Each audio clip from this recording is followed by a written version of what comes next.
Terima kasih Bapak di surga, terima kasih. Bapak urapi hamba-Mu dan urapi kami semua. Roh Kudus yang memberi pengertian, hikmat supaya kami mengerti apa maksud Tuhan untuk setiap kami pada pagi dan siang hari ini. Kami bersyukur dan kami serahkan semua ke dalam tangan Tuhan. Kami serahkan semuanya di dalam nama Tuhan Yesus Kristus. Kami berdoa dan kami mengucap syukur. Mari yang siap mendengarkan firman Tuhan sama-sama kita katakan amin. Ya, silakan duduk Bapak Ibu. Shalom. Shalom semua. Wah, kurang mantap kayaknya ya. Shalom. Gitu. Oke. Nah, apa kabarnya Bapak Ibu Saudara sekalian? Wah. Yang di belakang, yang di atas? Apa kabarnya Bapak Ibu? Oh, luar biasa. Nggak mau kalah ya.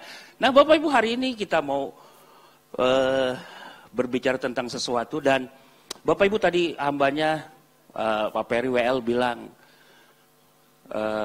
sudah 4 jemaat kita yang pelayan dan jemaat kita yang dalam waktu 1 bulan lebih kurang lebih yang sudah berpulang ke rumah Bapa di surga. Nah saudaraku, saya juga nggak tahu kan saya pernah bilang saya tiga kali tema khotbah berturut-turut bicara tentang waktu saudara. Ya, bicara tentang waktu. Jadi kalau dibilang, dan saya juga sempat ngobrol dengan teman saya yang yang ya luar biasa gitu ya. Dan salah satu omongan kita dia bilang begini. Saya bilang begini, bro, you bisa nggak bantu kita untuk mementor teman-teman pelayan dan jemaat? Ya bro, bisa. Memang bro, dia bilang begini. Memang bro. Sekarang ini waktunya udah nggak lama lagi. Dia bilang begitu saudara. Pokoknya jadi waktu tuh begitu singkat dan hari-hari ini kita harus lebih serius lah. Ya. Kita harus lebih serius. Ketika kita mau beribadah kepada Tuhan, ketika kita mau ikut Tuhan, kita mau beribadah serius. Ya, amin saudaraku. Ya, nah hari ini saudaraku saya punya pertanyaan atau saya dikasih pertanyaan begini, boleh ditampilkan? Nah Bapak Ibu begini, ada yang bertanya sama saya, hey bro, you tahu kota Tangerang nggak? Oh tahu, saya bilang gitu.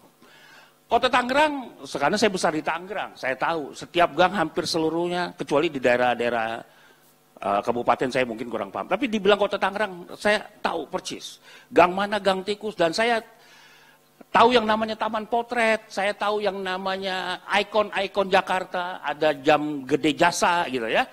Jam Gede Jasa di mana Bapak Ibu?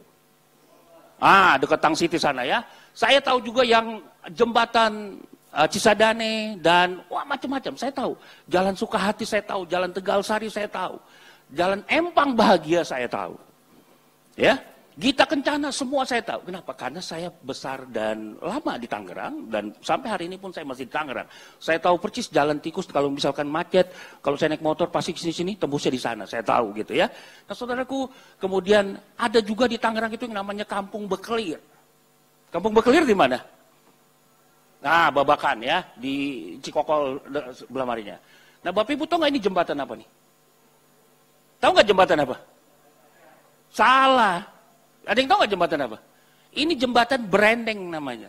Nah, baru tahu kan? Nah, itu ya. Jadi saudaraku, saya tahu persis yang namanya kota Tangerang. Pemimpinnya Pak Arief, saya tahu. Ya, bukan kenal, tahu saudaraku ya. Nah, saudaraku, saya bisa menjelaskan dengan detail kalau ditanya yang namanya kota Tangerang, saya tahu. Atau juga mungkin ada orang yang bertanya, makanan khasnya apa? Oh, laksa. Saya tahu tempatnya, saya tahu kira-kira yang mana yang enak. Kuliner yang mana pun yang enak, saya kira-kira tahu. Ya, saya suka ajak teman-teman pendeta atau tamu yang kalau habis selesai pelayanan saya suka ajak, bro, you mau makan apa? Makan ini. Nah, saya tahu saudaraku ya.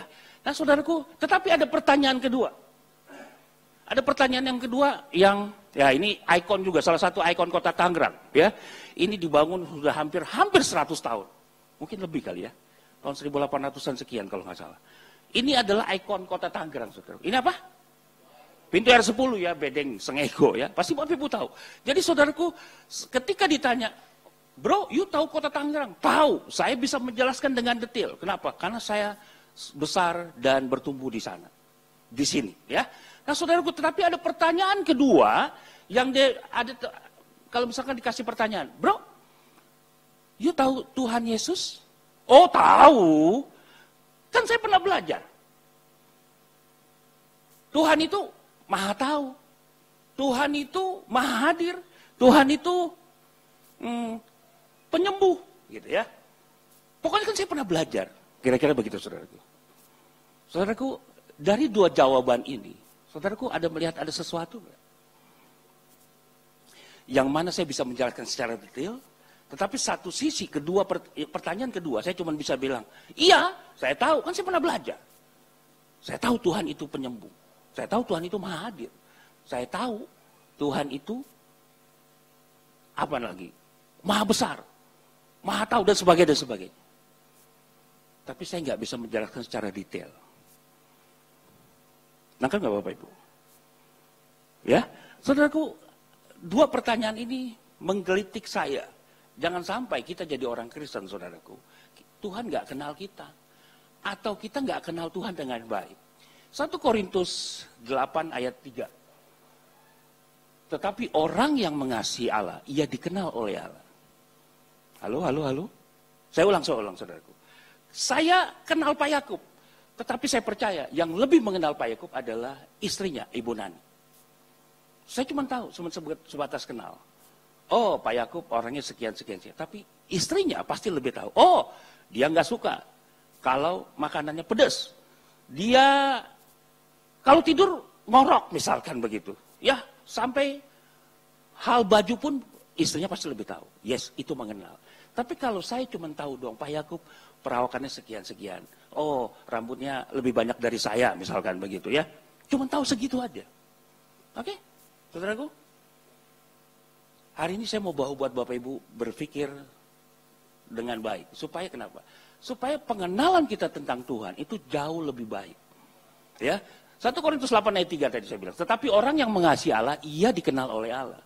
Artinya begini, kalau saya bilang saya kenal Pak Yakub, harusnya juga Pak Yakub juga dengan jelas berkata, ya saya tahu Pak Daniel. Pak Daniel setiap bangun pagi jam sekian. Makannya paling suka ini. Breakfastnya, sarapannya sukanya ini. Dia nggak suka kopi, dia nggak suka es, dia anu. Pakaiannya pasti juga kita saling mengenal. Betul nggak Bapak Ibu? Ya, jangan sampai Matius 7 ayat 23 berkata begini. Pada waktu itulah aku akan berterus terang kepada mereka, kepada kita. Aku tidak pernah mengenal kamu. Nyalah daripadaku kamu sekalian pembuat kejahatan. Kita bisa bilang kita tiap hari ke gereja, tiap minggu ke gereja, bahkan pelayanan di sini. Oke? Tapi jangan sampai nanti. Lagi-lagi saya berbicara nyenggol-nyenggol, bicara masalah waktu. Artinya apa? Hari-hari ini, saudaraku, kita nggak pernah tahu. Amin, Bapak Ibu? Saya ulang, hari-hari ini, serius di hadapan Tuhan. Kita nggak pernah tahu. Tadi saya bilang, tadi hambanya bilang WL ya, saya ulang. Semalam, Engkong Kanting meninggal juga. Dan selang beberapa jam, di grup pendeta pun, Gembala Sidang Regensi juga meninggal. Ya, pukul 8 di Siloam kalau nggak salah. Masih muda, sekitar 50-an. 52 lah kurang lebih. Saudaraku, jangan sampai Matius 7 ayat 23 kena sama kita. Aku tidak pernah mengenal kamu, kata Tuhan. Nggak, tapi yang keren kan begini. Kalau kita kenal Tuhan, Tuhan bilang gini, tetapi orang yang mengasihi Allah, ia dikenal oleh Allah. Amin? Jangan sampai begini lagi, saudaraku. Ya. Kata Tuhan, aku tidak kenal kamu. Kenapa? Kata Tuhan begini, engkau menyebut aku jalan, tetapi engkau tidak melalui aku. Engkau menyebut aku terang, tetapi engkau lebih suka menyembunyikan perbuatanmu. Dan kamu menyebut aku penembus dosa, tapi engkau masih ingin hidup dalam dosa. Waduh. Halo? Hari ini saya kasih judul tema atau renungan singkat saya, sharing singkat saya dengan Are you knowing God? Apa berarti, bro? Sudah kenal Allah belum? Halo? Sudah kenal Allah belum? Bapak Ibu sudah, saya percaya lebih dari 5 tahun, lebih dari 10 tahun, bahkan mungkin sudah seumuran. Kenapa kayak saya misalnya sudah seumuran? Artinya apa? Artinya sejak kecil saya sudah jadi Kristen. Udah kenal Allahnya belum? Gitu. Kenapa saudaraku? Yang tadi saya bilang, kalau yang namanya mengenal, itu jauh lebih dalam, lebih tahu.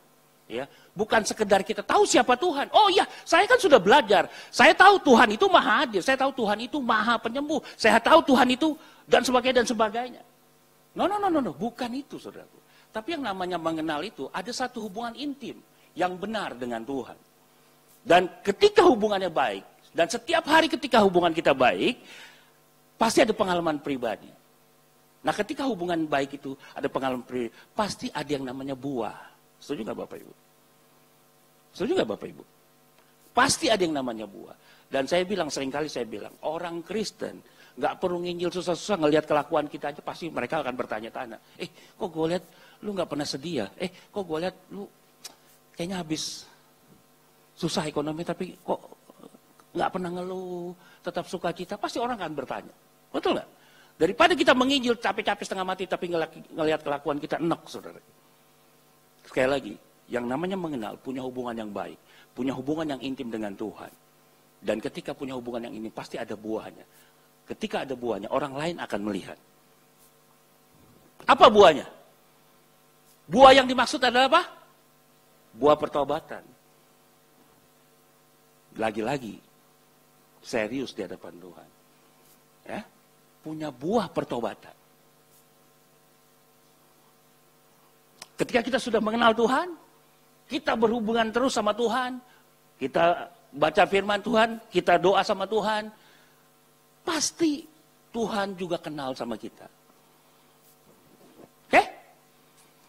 Matius 3 ayat 8 bilang begini, saudaraku. Jadi, hasilkanlah buah yang sesuai dengan pertobatan.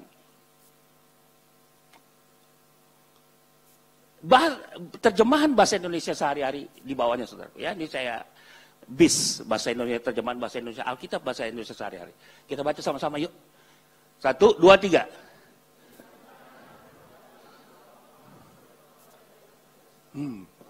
Kurang mantap kayaknya ya. Kayaknya masih harus kencang sedikit karena ada masker. 2, 3. Tunjukkanlah dengan perbuatanmu bahwa kamu sudah bertobat dari dosa-dosamu. Itu buahnya, saudara. Ya, terjemahan bahasa Indonesia sehari-hari lebih kena kayaknya. Ya, kalau bahasa kita Alkitab kita yang kita pakai sekarang ini LAI, jadi hasilkanlah buah yang sesuai dengan pertobatan. Tetapi terjemahan bahasa Indonesia sehari-hari bilang ini, tunjukkanlah dengan perbuatanmu bahwa kamu sudah bertobat. Amin, saudara? Ya. Nah, saudaraku, boleh tampilkan Ayub 1, saya pilih Ayub 1 dan Ayub 8. 1 ayat 8.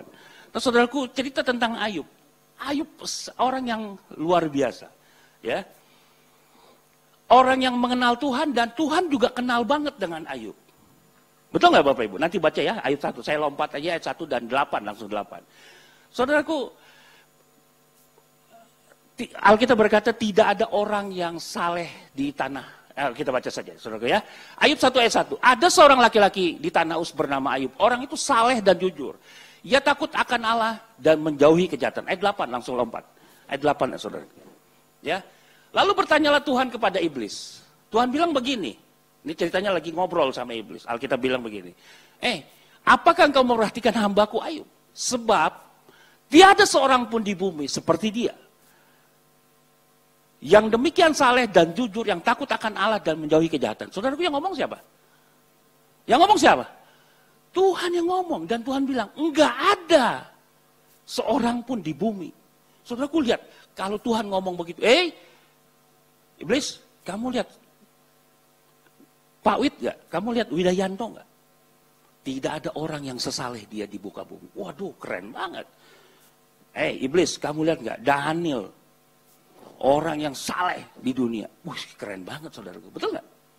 Saudaraku, kenapa? Karena Ayub kenal baik sama Tuhan. Alkitab berkata, orang yang takut akan Tuhan. Ya, dan Tuhan bilang begini, apakah engkau memperhatikan hambaku Ayub? Tidak ada seorang pun di bumi yang saleh seperti dia. Yang demikian saleh dan jujur. Waduh, saya bilang, kalau Tuhan bilang begitu buat saya, keren banget. Betul nggak? Ya, balik lagi saudara. Nah, cerita ini kita sudah tahu. Ya, bahkan kemarin juga hambanya sudah bahas sedikit tentang ini. Nah, saudaraku, ketika Ayub akhirnya Tuhan izinkan untuk dia mendapatkan percobaan, sampai akhirnya Tuhan dipulihkan. Dan kemudian ayat 42 Pasal 42 ayat 5 bilang begini.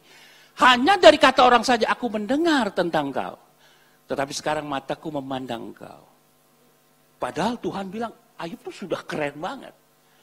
Tapi ketika mengalami proses yang luar biasa, Ayub bertahan. Dan tidak ada celah di mulut sama sekali. Bahkan ketika istrinya bujukin sesuatu yang negatif, kutuki Tuhanmu. Hei, kamu jangan seperti orang gila. Masa kamu mau yang baik aja, yang jelek gak boleh. Yang jelek gak mau. Bapak Ibu, ketika Ayub melewati proses ini, dan di pasal 42, Ayub kemudian dipulihkan. Ayub bilang begini, dahulu pengetahuanku tentang engkau, tentang Tuhan, hanya ku dengar dari orang. Tetapi sekarang ku kenal engkau dengan berhadapan muka. Keren ya saudaraku ya? Jadi kalau bilang begini, saya kasih ilustrasi begini. Misalkan Pak Yakub bilang, Nil, Pak Awit itu orangnya baik. Pak Awit itu orangnya penyabar loh. Pak Awit itu orangnya murah hati. Suka menolong dan sebagainya. Itu kan kata Pak Yakub. Tetapi ketika saya berhubungan dengan Pak dan saya bisa bilang begini. Dahulu aku cuma dengar dari Pak Yakub, tapi sekarang aku tahu bahwa Pak Awit itu memang orang yang baik. Pak Awit itu orang yang luar biasa. Kira-kira begitu saudara. Amin. Pertanyaan saya buat kita hari ini. Ketika kita ditanya sama orang lain, kau kenal Tuhan nggak? Oh iya, Tuhan itu katanya baik, Tuhan itu katanya maha hadir. No, bukan itu. Punya pengalaman pribadi nggak? Itu pertanyaannya. Amin saudaraku. Mungkin kalau kita lagi-lagi seperti ini sih mungkin kayaknya ya fine-fine aja ya. Betul nggak?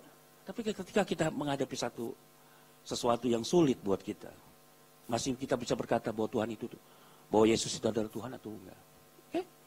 Dahulu Ayub bilang, aku dengar dari orang, tapi sekarang aku tahu dan aku berhadapan dengan engkau. Amin? Oke? Efesus 2 ayat 8 sampai 9 bilang, ya, sebab karena kasih karunia kamu diselamatkan oleh iman. Itu bukan hasil usahamu, tetapi pemberian Allah, dan itu bukan hasil pekerjaanmu. Jangan ada orang yang memegahkan diri. Saudaraku, ketika kita percaya kita diselamatkan oleh iman, artinya apa saudaraku? Iman itu adalah pengenalan akan Tuhan yang benar. Melalui apa? Melalui firman Tuhan. Amin? Saya ulang saudaraku. Ketika kita percaya sama Tuhan, kita punya iman. Nah ketika iman itu yang itulah iman yang mengenal Tuhan secara benar. Melalui apa? Melalui firman. Amin? Nah apa itu iman yang benar? Minimal ada dua. Yang pertama adalah percaya kepada Yesus sebagai Tuhan. Dan yang kedua adalah percaya bahwa Yesus itu adalah juru selamat kita. Amin? Simple saja, sebenarnya ini pelajaran dasar, tapi saya ingatkan buat kita. Kenapa? Ini penting saudaraku. Supaya jangan sampai nanti tadi saya bilang Matius 7 ayat 23. Tuhan bilang, aku gak kenal kamu. Amin? Tetapi saya mau ketika kita sampai di sana, mari, kata Tuhan, mari. Keren sekali. Ya, percaya kepada Yesus bahwa Yesus sebagai Tuhan dan percaya kepada Yesus sebagai juru selamat. Saudaraku, tiap bulan kita sebentar lagi kita akan mengadakan perjamuan. Bukan sekedar lambang roti, hosti dan anggur. Tetapi ingat pengorbanan Tuhan. Yes Tuhan, Tuhan sudah menebus saya. Yes Tuhan, Tuhan sudah menjadi, sudah mati buat saya. Ini saudaraku. Amin.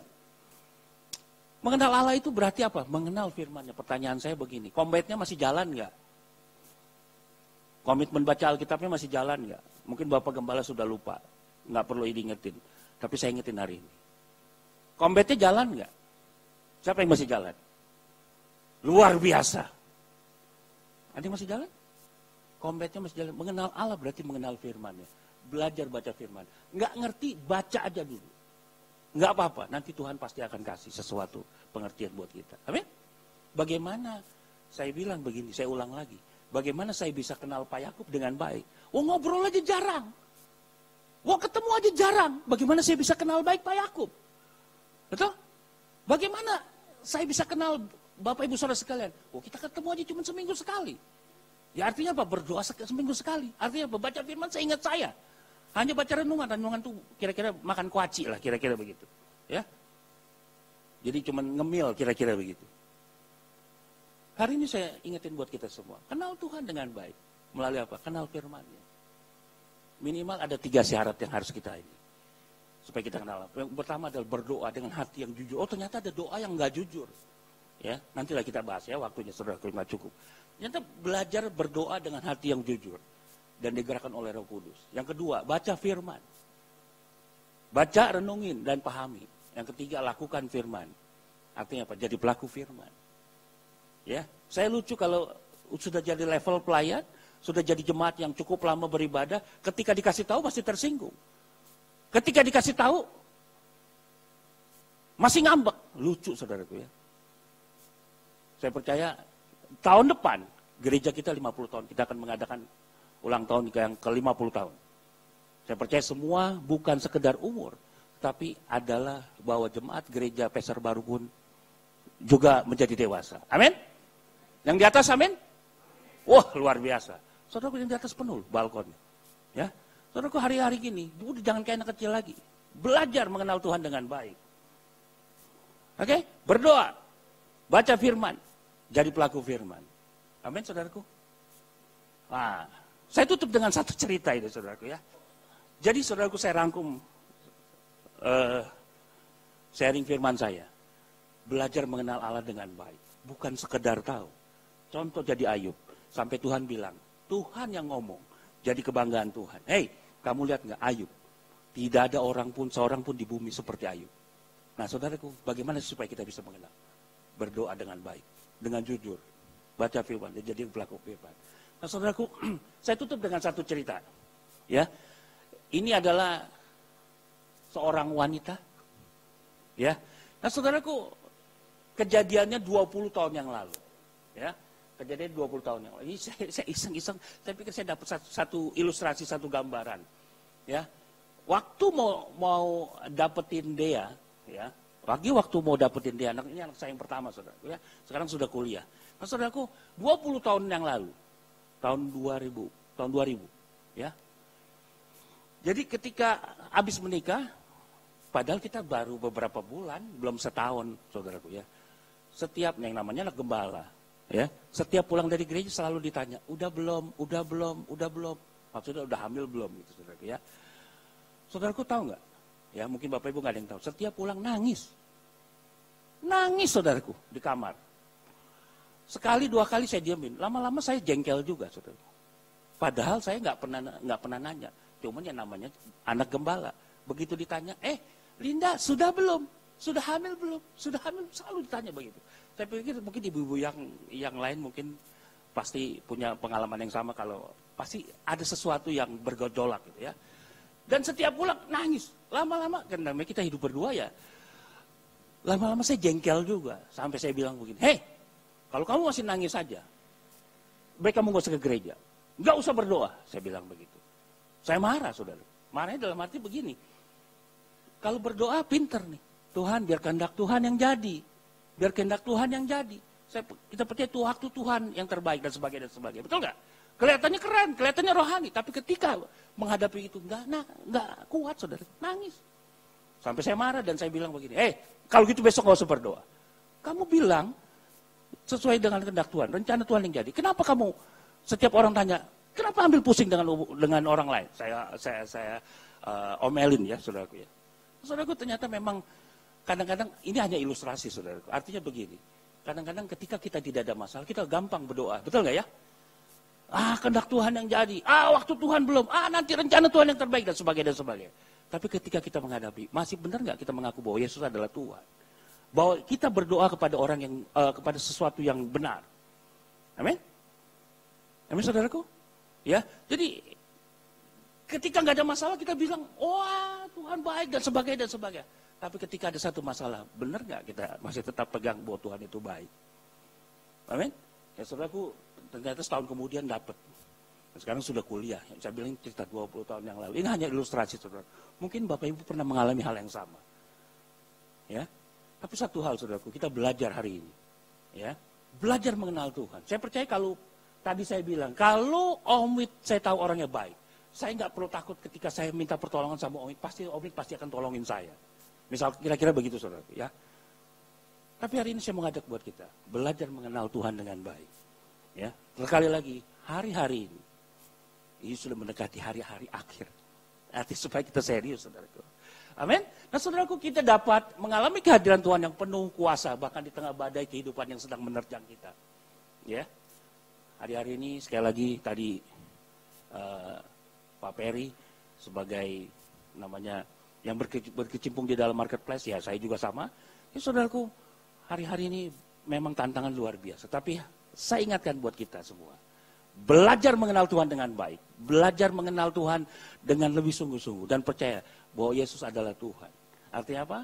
Dan percaya bahwa segala sesuatu yang Tuhan kerjakan buat kita, itu yang terbaik buat kita. Jadi ketika kita berdoa, Tuhan, saya percaya Tuhan yang menolong saya.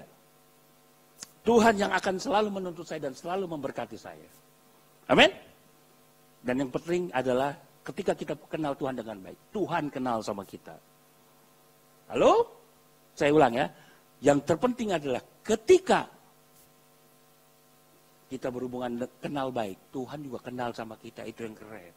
Jangan sampai nanti Tuhan nolak. Ya?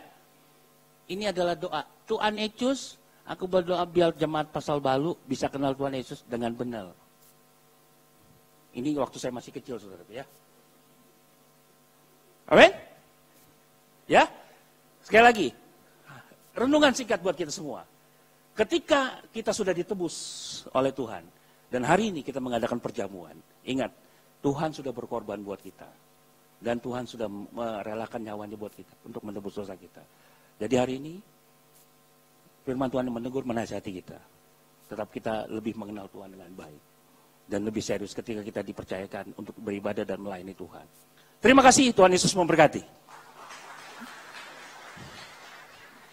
Baik Bapak Ibu, kita langsung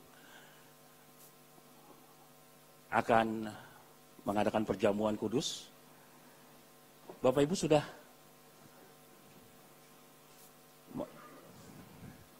menerima atau sudah mengambil roti dan anggur ya Bapak Ibu ya? Ya? Oke?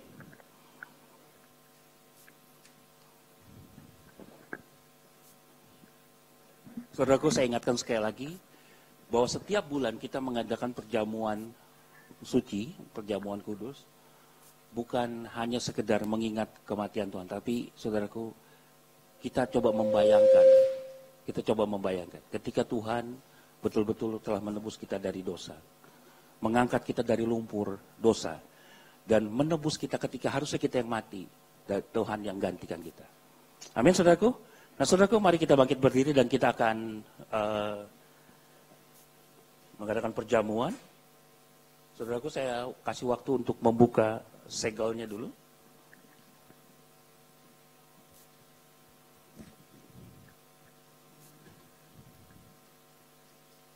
Baik. Apakah ada yang belum menerima? Sudah? Saudaraku, saya akan membacakan ayat firman Tuhan sebelum kita makan roti sebagai perlambangan tubuh Kristus.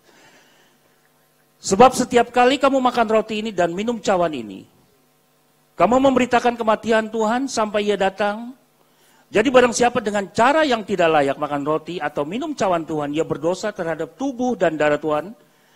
Karena itu hendaklah tiap-tiap orang menguji dirinya sendiri dan baru sesudah itu ia makan roti dan minum dari cawan ini. Karena barang siapa makan dan minum tanpa mengakui tubuh Tuhan, ia mendatangkan hukuman atas dirinya. Barang siapa makan dagingku dan minum darahku, ia mempunyai hidup yang kekal dan aku akan membangkitkan dia pada akhir zaman. Saudaraku, mari kita mengangkat tangan kita tinggi-tinggi di atas melampaui kepala kita.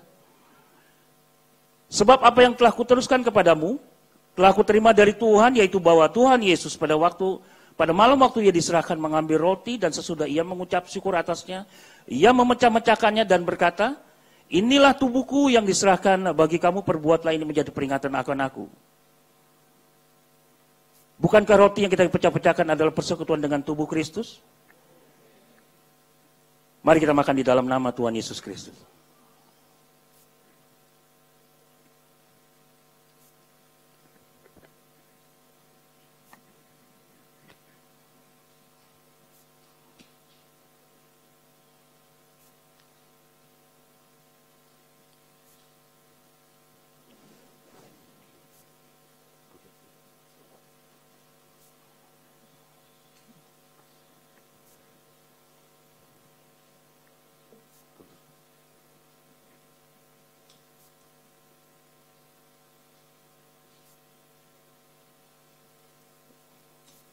Baik Bapak Ibu, mari kita mengangkat cawan di tangan kanan kita.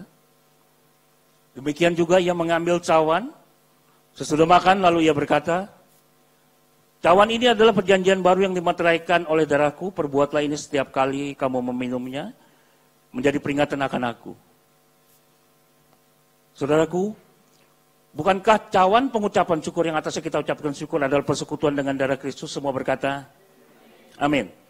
Mari kita minum di dalam nama Tuhan Yesus Kristus.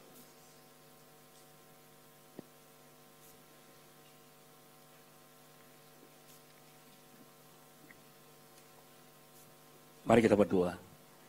Bapak, kami mengucap syukur Tuhan. Kami bersyukur buat waktu dan kesempatan yang Tuhan boleh berikan bagi kami.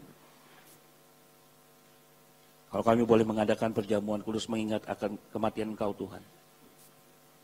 Mengingat akan pengorbanan Tuhan di atas kayu salib menebus dosa kami Tuhan. Bapak, kami bersyukur untuk siang hari ini, kami bersyukur untuk hari ini, kami bersyukur untuk waktu yang Tuhan masih berikan bagi setiap kami. Terima kasih Bapak di surga, terima kasih. Kami bersyukur buat semua yang Tuhan sudah berikan bagi kami. Kami bersyukur buat kebenaran firman yang boleh menegur kami dan menasihati kami. Terima kasih Bapak di surga, terima kasih. Kami serahkan semua ke dalam tangan Tuhan, biar apa yang ditabur tidak akan pernah berlalu dengan sia-sia. Roh Kudus yang memberikan hikmat pengertian buat setiap kami, untuk kami boleh mengerti apa yang Tuhan mau dalam setiap kehidupan kami. Ajar kami untuk lebih serius, ajar kami untuk lebih sungguh-sungguh di hadapan Tuhan. Terima kasih Bapak di surga, terima kasih. Kami bersyukur buat siang hari ini. Berkati anak-anak-Mu yang ambil bagian dalam pelayanan. Berkati setiap kami yang hadir pada pagi hari ini Tuhan. Terpuji nama Tuhan. Kami serahkan semua ke dalam tangan Tuhan Yesus. Di dalam nama Tuhan Yesus Kristus kami berdoa dan kami mengucap syukur. Mari yang percaya sama-sama kita katakan, amin. Amin. Kita berikan tepuk tangan dan Tuhan Yesus memberkati.